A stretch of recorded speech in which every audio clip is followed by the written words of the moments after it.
Hello everyone, my name's Louie. I'm from Newark, Delaware in the United States, and this is my CS50 Python final project, Lingosphere.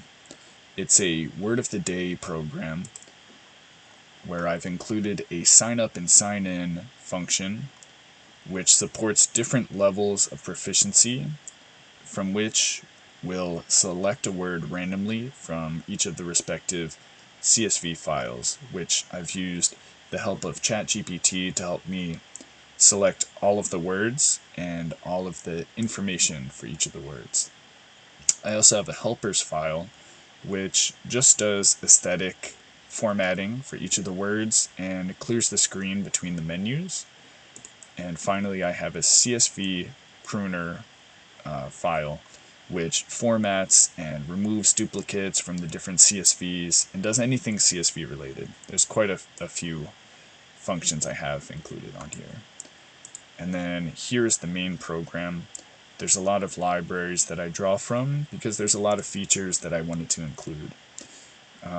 It's quite a long program, a lot of it being the different menus and having different selections for each of the menus, and there's a lot of practical functions which I will just go ahead and demonstrate for you now. So we're going to go ahead and run the program. We see our sign up and login features. I'm going to go ahead and log in, putting in my username and my password, which is protected. It looks like today's word of the day is laconic. I'm going to go ahead and add to favorites. If I try to do it again, it will prevent any duplicates from being added. We're going to learn more first by viewing the definition, which we see the part of speech, the definition itself, as well as the origin of the word. We also have the example sentence, which I've arbitrarily highlighted in purple. And we also have the pronunciation of the word, laconic, which, as you can hear, does text-to-speech and plays the MP3 of the word for you. And it also includes an IPA phonetic reading of the word.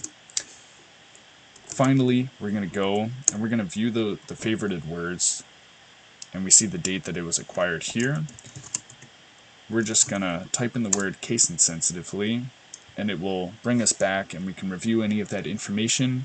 I'm going to go ahead and remove this word from favorites, go back to the favorites menu, which is now empty, and that is my final project.